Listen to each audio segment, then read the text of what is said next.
And we're live.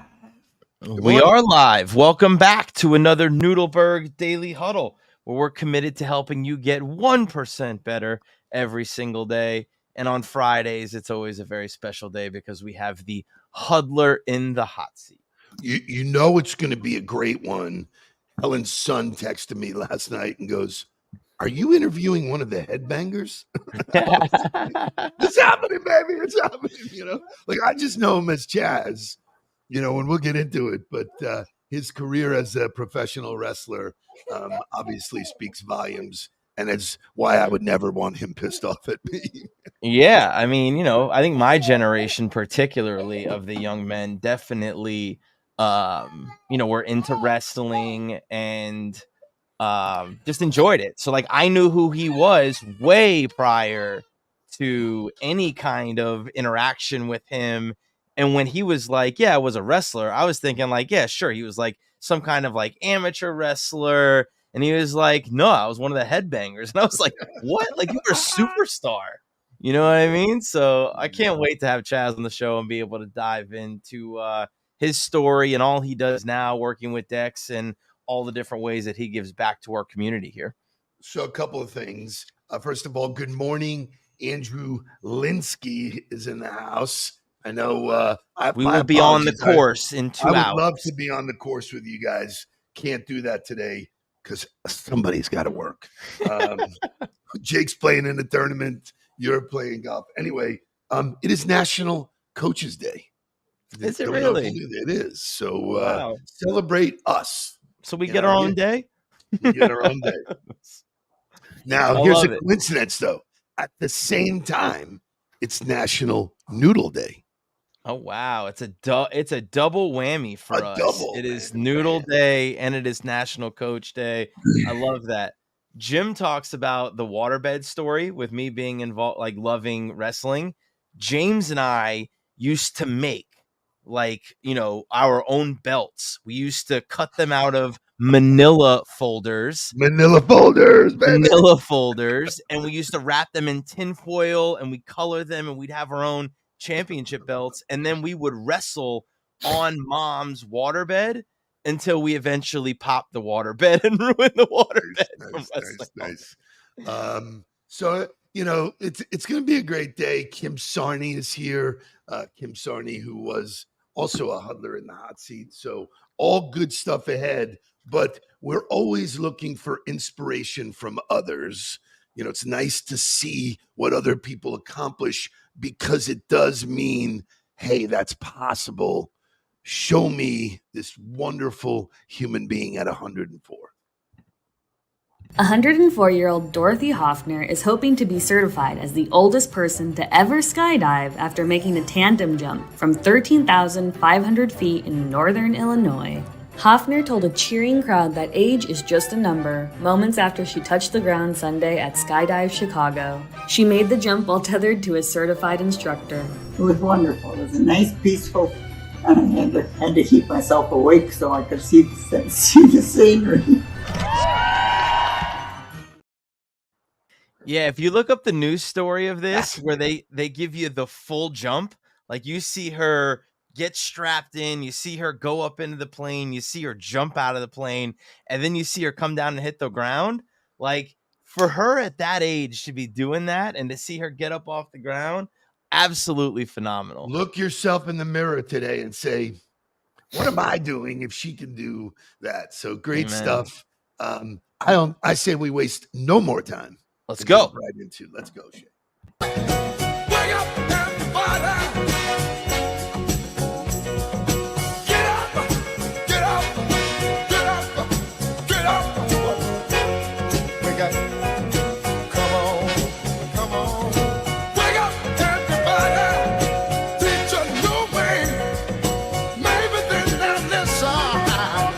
Have to say, wake up, everybody, no more sleep.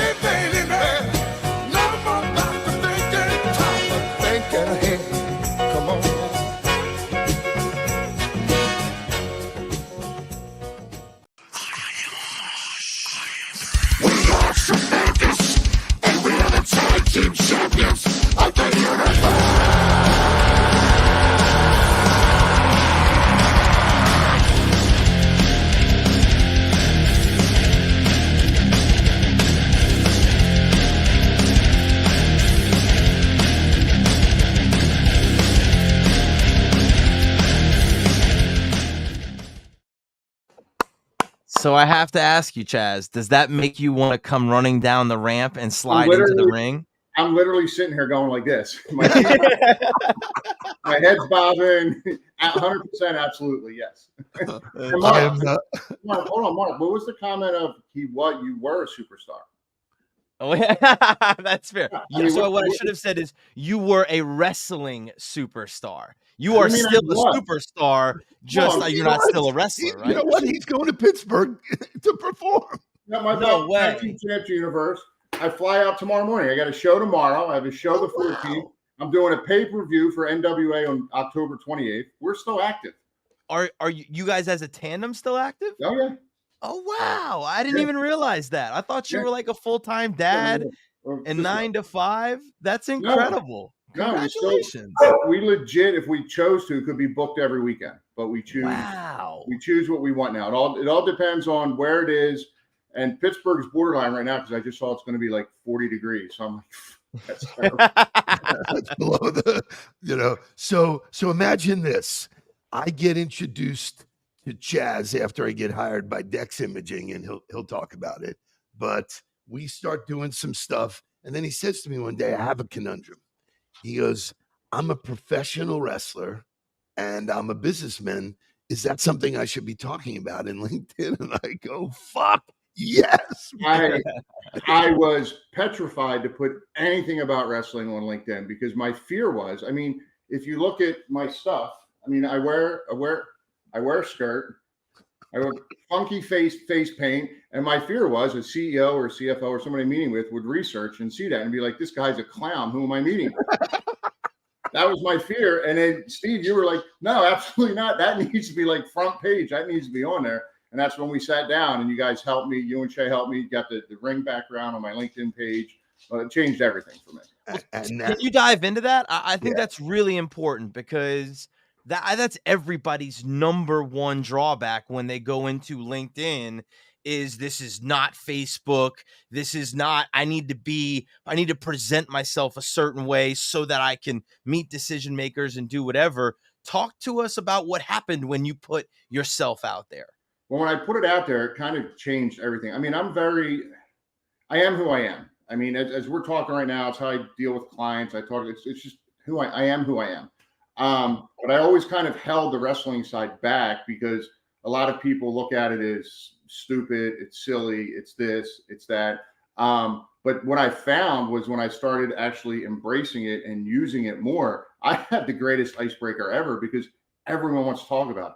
Everyone wants to bring it up. And the first question everyone asks is, well, how fake is it? And I say, well, wait, fair question, but how fake is Rambo? Right. Rambo's not killing anybody. It's sports entertainment. It's a violent soap opera is what it is. I was going to say, is that when you start like taking off your shirt and showing like the scars from the shoulder injuries and the elbow injuries and stuff? Listen, no one wants to see those. Yeah, but when I started to unpack it with you, you were saying, hey, listen, man, you got to be in shape. You do get hurt. How many freaking surgeries have you had? So the athletic side of it, I don't care if it's choreographed or not. The athletic side of it, you better be prepared. The athletic side's real. The injuries are real. I'm legit sore every day. I started doing yoga. Yoga has actually helped me a lot. I can almost touch my toes now. But yeah, the pain that you go through being on the road. I was on the road 300 to 320 days a year. So being away from your family and never being around and being sore and sleeping in hotels and eating at the Waffle House every night. That was amazing, by the way. It was brutal. So yeah, so it's predetermined, but it's still like you're still sore. You still get banged up. A chair shot's a chair shot. It is what it is. It is what it is. So yeah. I think it's incredible to me. I really didn't know that you were still wrestling. So I would say that you balance 4 full-time jobs, being a professional wrestler, being a leader inside of Dex Imaging, being a father, and also the amount of philanthropic work that you do inside of our community and being a community leader. You really work around 4 full-time. How do you do it all? Calendar, Outlook, schedule it.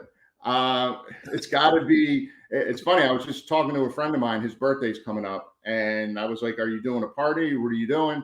And he's like, "Yeah, absolutely." I'm like, "When's the date?" And he goes, "Why?" I go, "I need the date because I got to put it in my calendar. If it's not in my calendar, it's either A, not going to happen, or B, I'm going to get booked. Something's going to come up." And the same thing. I have a camping trip coming up with my buddies. I'm like, and it's in January, the camping trip.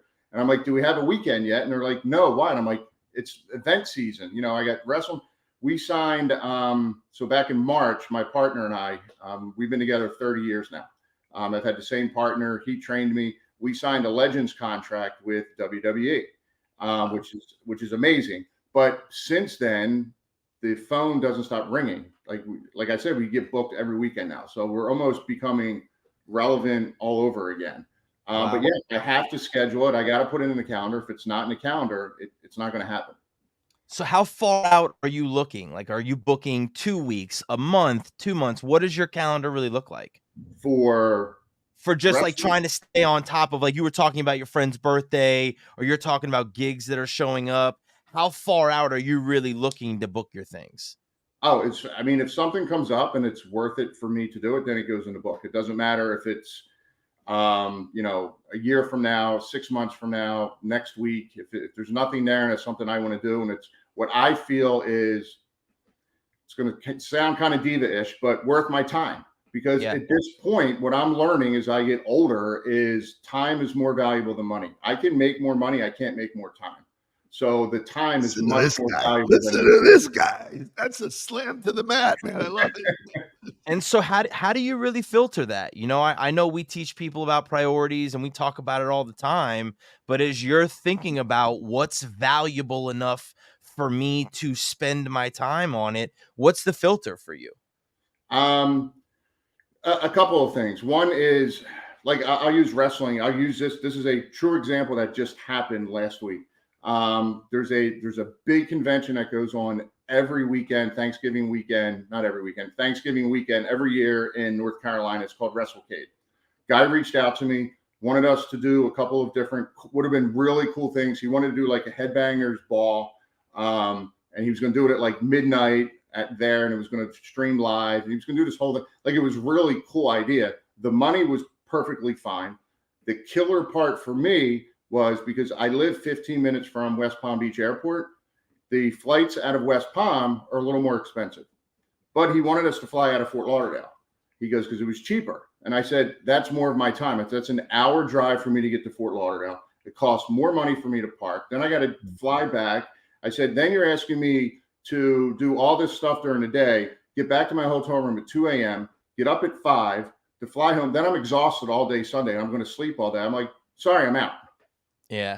It's the time aspect, because it's not the money side of it. It's the time aspect for me. It's kind of how we judge what we do, if it's going to be worth the time for it. That's great discipline. That's great question asking. I love that. Yeah, Dad, go ahead. So I want to jump in because Chaz and I share a passion for philanthropy. You spoke about it.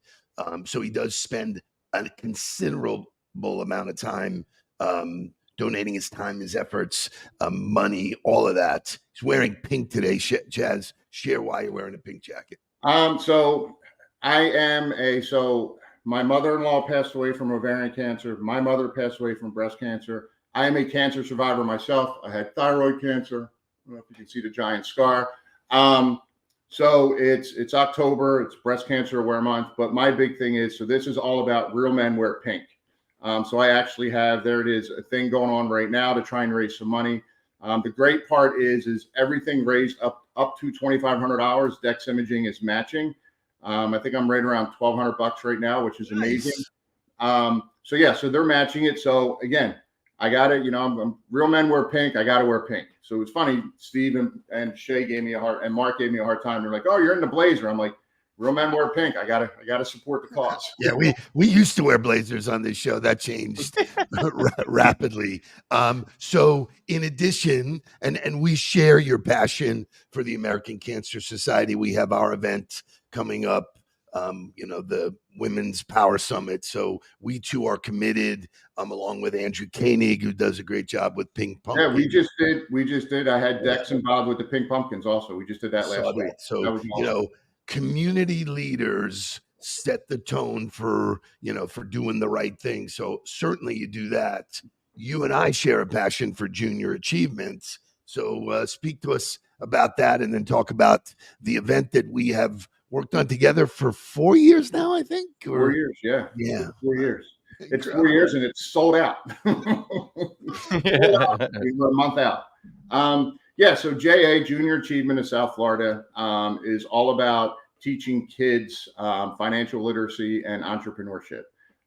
Growing up, my brother and I used to mow lawns. We had our own little lawn mowing service. And to be able to, and my thought is, when I first walked in and I saw it and I thought what it was all about, first, it was all business because, I earned their business before I actually joined the board and I got involved. But once I found out what it was about, I started thinking back of the stuff my brother and I could have done with the monies we were earning at 12 years old if we just would have had a little bit more knowledge and a little bit more guidance towards that. So it's all about that. And then even with wrestling, I was making really good money wrestling, but there was no guidance on what to do with the money other than save it. And I had pseudo financial guy and I kind of gave him money, and but a lot of it, I was young. I'm 23, 24, 25 years old, and I'm making all this money. And I don't want to say I blew a lot of it, but there was a lot I would have done differently if I would have had something like JA, to be able to go there. And I volunteer there a lot because, again, time is more valuable than money to me. And when you work with those kids, and at the end of the day, I had one time this one kid came up to me at the end of the day, 8th grader, from a low income school. He came up and he hugged me and he said, "Mr. Chaz," he goes, "because of today, my family will never go broke and I'll never do without, all because of today." He's like, "Thank you." And he hugged me and walked out the door. That was the first time I ever volunteered. From that day forward, I was just like, this is the most amazing thing ever. If you can, like you guys preach, 1% better. I touched one kid that day. That made the entire day worth it. That's what it's all about to me. So, all charities need money. They need time. They need your expertise. You do all three. Little self-serving. Talk about the event that we started sharing 4 years ago, and now super proud, like you said, sold out. Just one of the best networking events ever. So share it. Yeah. So it's called it actually used to be called the Guys Ultimate Night Out, because how it started was a group of guys. I think it was like 6 to 8 guys. They just sat around in a room smoking cigars and drinking whiskey, trying to figure out different ways to raise money for junior achievement. So it got elevated to different statuses. I actually started getting involved with that, and Dex title sponsors that every year in 2019. So we did it at Mastro's the 1 year, and it was awful. And the event was great. There was awful things. The audio was awful. There was just a bunch of awful shit. So we're fortunate enough to be able to move it to the Hard Rock every year, and that's where we do it now. We're fortunate enough that we get big stars to come out sometimes, like Mike Piazza was there, Michael Imperioli was there one night. So we get, but the great part is you get there. There's a bunch of auction stuff, silent auction. We have a great live auction. You get NFL players there, like Channing last year which was a riot. Yeah. So it's just like Steve said, it's a networking thing. You come in, you walk around, you network. If you want to try and buy something in the auction, you buy it. You sit down, you hear a couple of great speeches from us. And then you go outside, and it's outside in the patio. You have a cigar, you have some drinks, you do a little bit more networking, and then you go hit the slots if you want. Speaking of auction, Andy Linsky, who is in the audience today, they just got back from their trip that they got from the auction last year that they took to Tuscany, and they had an unbelievable time I think they were gone for like 2 weeks. So there is a real example of somebody who took advantage of the auction. For me, the highlight is to see Andrew Koenig with a couple of drinks in him get on stage. He lit the place up, man. Had a couple of spicy margs. Anyway, so let's go back to speaking about you, Chaz. So you've had this unbelievable multi-successful career in different channels. What's the secret to success for you? What drives CW? The daily grind. You got to embrace the daily grind. It's just that simple. You got to come up with a plan, stick to the plan. The other big thing is change. Just knowing things are going to change. It doesn't matter what. So you got to embrace change. Dex has this black book, and one of the things it has in it is that's their philosophies and things like that, all about Dex. But it says change equals growth, which equals opportunity. I kind of embrace that because I know things are going to change. May not be happy about it, but I got to adapt, and you adapt or you become extinct. So you go with it. It's like for COVID, for me, the best thing, everyone was like, oh, COVID was so terrible. It was so this, for that. For me, COVID was the greatest thing ever because it taught me Zoom. I won't run initial appointment unless it's over Zoom first. So Attaboy. the reason for that is my work day went from 8 or 9 hours literally to 4 or 5 hours, and I couldn't figure out why. Then I figured it out. I wasn't driving 2 or 3 hours every day. I was able to get on Zoom, which made me more productive, which made my numbers go up, which made my pay go up. So it's just adapting. So my whole thing is just change and embracing it. And I want to ask you about coaching because I know you met my dad through the Dex relationship, but then that carried beyond the Dex relationship. And I would imagine that there was coaching involved early in your wrestling career and as you continued to evolve. So how important has coaching been to all of your careers? On National Coaches Day. So on National Coaches Day and National Noodle Day. It's actually huge. And one of the things I learned from wrestling is, and I do this still to this day, because when I started wrestling, I was training 3 weeks in the ring, and then boom, I'm on WWF TV getting the shit kicked out of me. I actually had 6 appearances on WWF TV before I had like my first so-called real match. Less than a year in, we packed up the car and moved to Memphis, and we're wrestling in Memphis. And I was greener than snot. I was green as hell. I didn't know what I was doing. Like I wanted to pack up after the first night. I said to Glenn, my partner, I'm like, we need to get out of here. Let's just pack up and go back. I'm not ready for this. She's like, no, you'll be fine. So what ended up happening was, I guess it was coaching, but you get all these different pieces of advice. People watch you and they say, hey, you should do this, or hey, you should try that. Don't do this. You should be doing this instead. So one of the things I've learned, and I'm still utilizing it now, is I listen to everything. I listen to everybody. I let it rattle around on my nugget. And then what I feel works for me, I'll keep and implement or at least try. But if I feel that's not me, that's not my personality, like just get it out and get it away. So that's been the biggest thing for me is listen to everything, let it jiggle around, sit on it, use what's good for you, what's not good for you, just let it go. I love it. It's fantastic. Yeah, I mean, what I would share as a takeaway from knowing you is that even though you are, you can't see it on screen, you're a big dude, man. You're like, when I stand next to you, I feel like you can call me Pee-wee, man. It's like, but as big as you are and as intimidating as you could be, your personality, even though you play this monster in the ring, your personality is very calming and very trustworthy. And you are legitimately one of the most liked guys in the market. There isn't one person that says anything negative about you. You've done a great job of building your personal brand, maintaining all of that stuff. So I say congratulations. I do have one more question for you about real men. If real men wear pink, do real men also attend the Women's Power Summit on October 26th that I'm hoping is on your calendar? Real men are trying to do that. I'm trying to rearrange my schedule. I do have, and Kim Sarney's going to laugh at this, I have kickball on Thursday. So I got to see if that's playoff week or not. If it's not playoffs, I'm there. If it's playoffs, I'm at kickball. Yeah. You know what? Priorities. I tell people all the time, if you set your priorities and it works for you, nobody can ever have a complaint. It would be wonderful to have you there. So real men, real men wear pink. Real men, show up to the summit. Real action figures wear skirts. I love it. And real men wear skirts. I love it. You are just a true gentleman. Thank you for spending your time with us this morning. We understand how valuable it was, but I will tell you, your answers today were a master class in how to be really, really successful. And let's ask this one last question.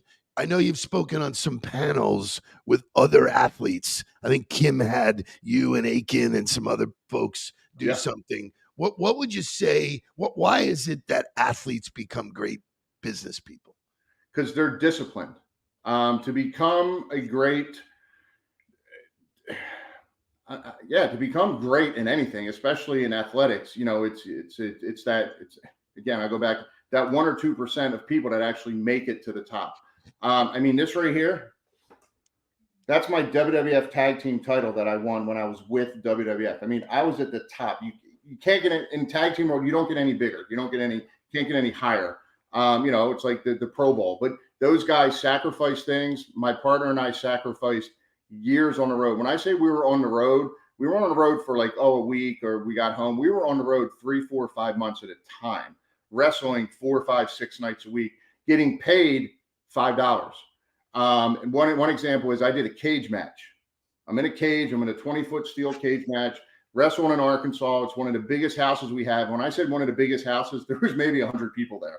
But I'm thinking like, I'm getting paid. Finally, I'm getting a payday. So my envelope was heavy. I'm like, yes. But I opened it up and there was a Post-it in there. It said payoff $5 minus $1 for a hot dog, $1 for a soda I had at the arena, and it was $2 in nickels and dimes. That was my pay. But that's the shit. Like, baseball players going through the minors. That's the stuff you had to go through, that I had to go through to get all of this. Yeah. And to be, as Mark puts me, I was a superstar. Good for you, buddy. You still are a superstar. There's no doubt about that. Chaz, thank you so much for being in a Huddler in the Hot Seat. Thank you so much for being a member of the Nudelberg tribe and the Daily Huddle tribe. We appreciate all you do for us and our community very much. Reach out to Chaz. You will not be disappointed. And if your company does not have a Dex copier, get on. Why? Why not? Exactly right. You guys have a great weekend. We'll see you on Monday. Let's get down to Thanks, guys. Please don't worry about me.